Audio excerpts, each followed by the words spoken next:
Sa mga katek vloggers, mga subscribers, bago sa kaluma, mga supporters, mga dumaan, dumalaw at bumisita sa channel, lahat ng mga viewers, secret viewers at silent viewers, magandang araw. So, ito na yung pangatlong araw natin sa dito sa AB5 Auto na Sakura. So, ito nalinis na natin yung board. Dito naman Okay? So, napakalinis na nito. Ayan. Yan. Kumpara sa itsura nung unang dinala dito na sobrang dumi. Okay? Tapos ito yung kanyang mainboard. Ayan. So malinis na po yan. At lahat ng mga capacitor dito ay napapalitan na natin. Lahat ng mga electrolytics capacitor, yung mga bago na po yan. Yan. Ito nyo. Makikita mga bago na yan dito. Mga capacitor bago na yan. So dito baka nagtataka kayo kung bakit apat yung dito, yung original dalawa lang naman. Kasi nagparallel po tayo para umabot yung tamang capacitance value niya. Ayan. Kaya kung makikita nyo, apat na. Okay? Nagpaparallel tayo dyan. Tapos filter capacitor bago na rin. At ayan, dito, ayan mga electrolytics bago na. Tapos syempre dahil nagraratil nga yung relay natin nito, binuksan natin siya, baka hindi siya gano'ng nagko-contact. So tama yung natin, suspetsya natin. May medyo hindi nagko-contact dito, kaya nilihan natin yan. Pati dito sa ilalim ito. Nilihan din natin, makikita nyo na palusaw na yung kanyang plastic, yung kanyang spacer. Tingnan yung spacer niya, yan palusaw na. Kaya ang mangyayari dito, mag-i-spark to dahil sa dumi. Ito, nilihan na natin yan dahil sa dumi. Tapos magbabaga yan,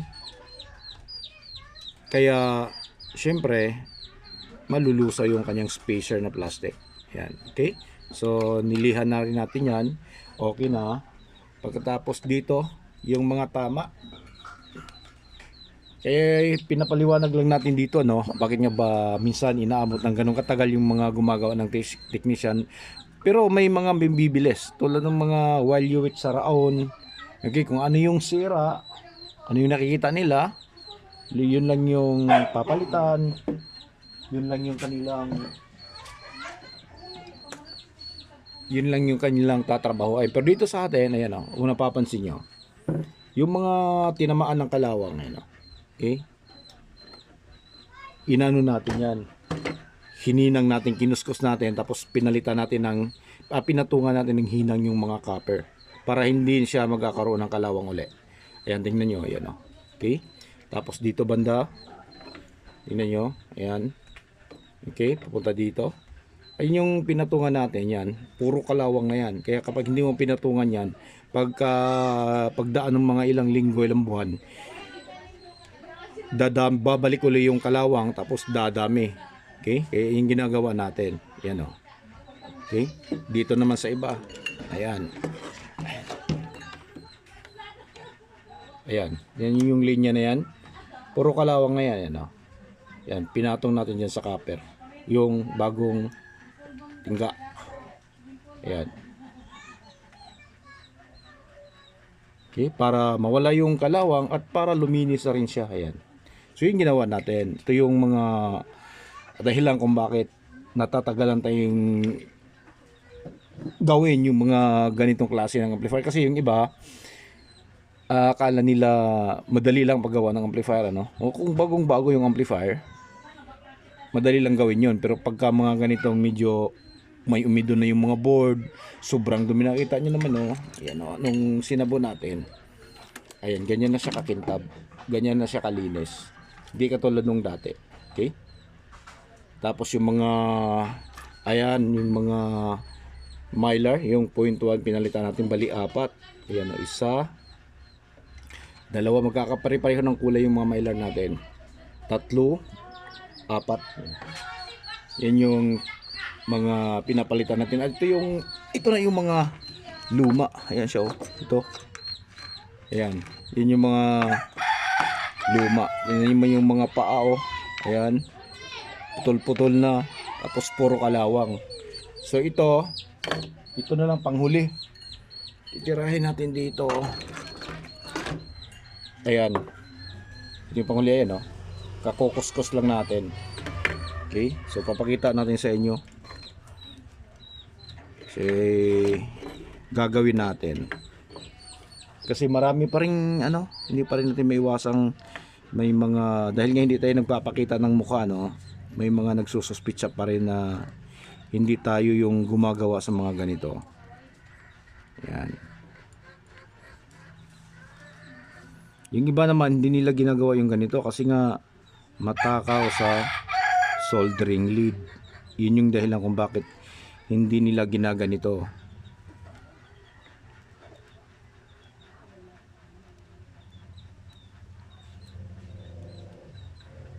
So kailangan mo talagang linisin yan, kuskusin ng maigi, kasi kapag hindi mo na kuskus ang maigi yan, wala, pangit yung ano, hindi ganong kakapit din.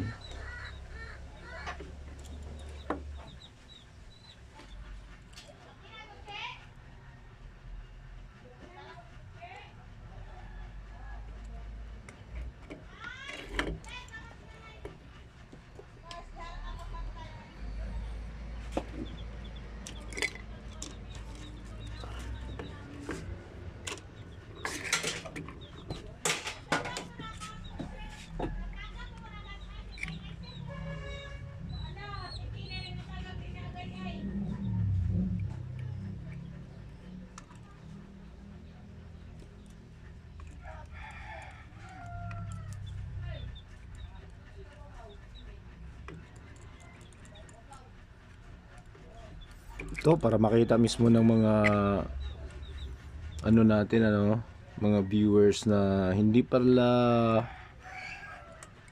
ganun kadali yung pagkumpuni ng mga amplifier, na medyo may mga tama na yung board. Okay, lalo na siguro kung marami na yung kalawang. Yan, kaya napakaraming tracings na rin yung aayusin natin. So ito wala, kunti lang to eh, kaya yan, kunti lang yung gagawin natin. Yan. Okay, so wala na yung kanyang kalawang. Yan, hindi na tutuluyang matanggal yung copper.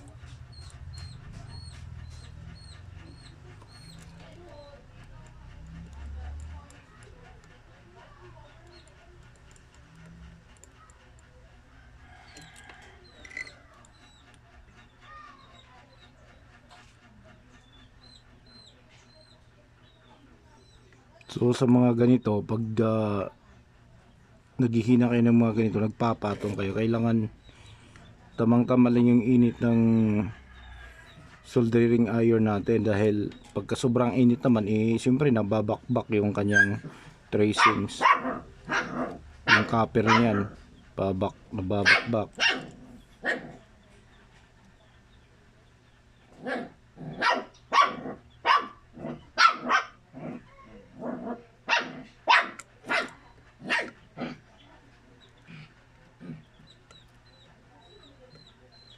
So may kanya-kanya namang paraan, ano, yung iba naman iba din yung estilo nila. Minsan naman dinidirektang jajampiran na lang nila ng ano, tawag nito, jajampiran na lang nila ng wire direkta para hindi na magastos sa tawag nito, soldering lead. Siyempre mahal din yung soldering lead, kaya yung iba hindi na nila ginaganito, wire na lang, jump na lang ng wire, so ayan, ayos na.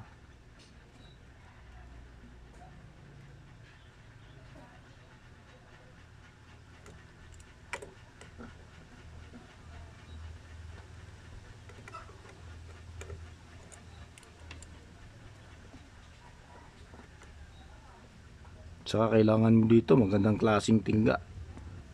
Kasi kung pangit yung tingga, hindi maganda yung resulta ng hinang.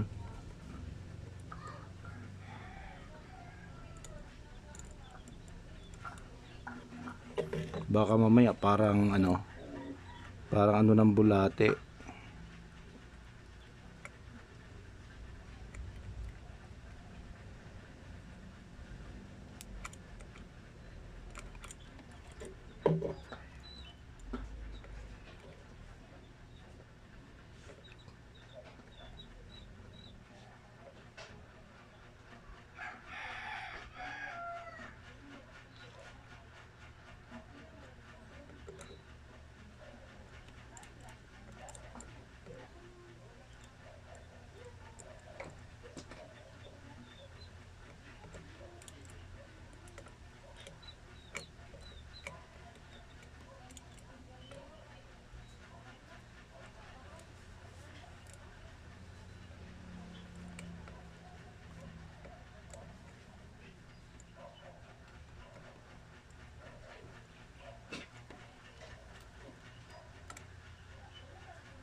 So yan, natapos na natin.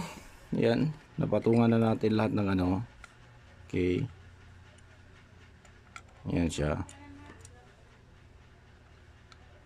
Yan.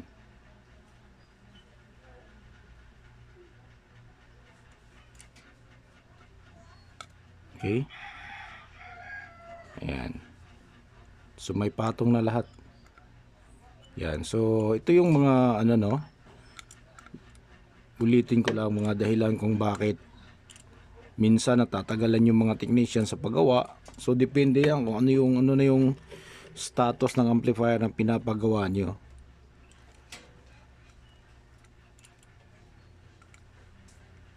Sabi ko nga, kung medyo bago pa at wala pa ganong makalawang, di pa ganong corroded yung circuit, madali lang po gawin yon. Pero pag kay mga ganito doble trabaho. Una to troubleshoot mo kung ano yung problema. Pagkatapos pagka nakita mo na yung mga problema niya, pag na-solve mo na, ito naman yung board na naman yung aayusin mo, kukumpunehin mo.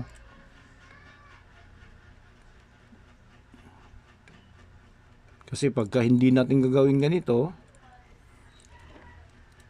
maaaring babalik. So ako ayoko nung mga item na bumabalik, pero hindi naman naiiwasan yung back job talaga. Hindi naman sa ibig sabihin na kahit na maayos pa yung gawa natin, hindi tayo nababakjaban. So natural pa rin yung may mga back job, normal po yon. So ito, tapos na natin to lahat.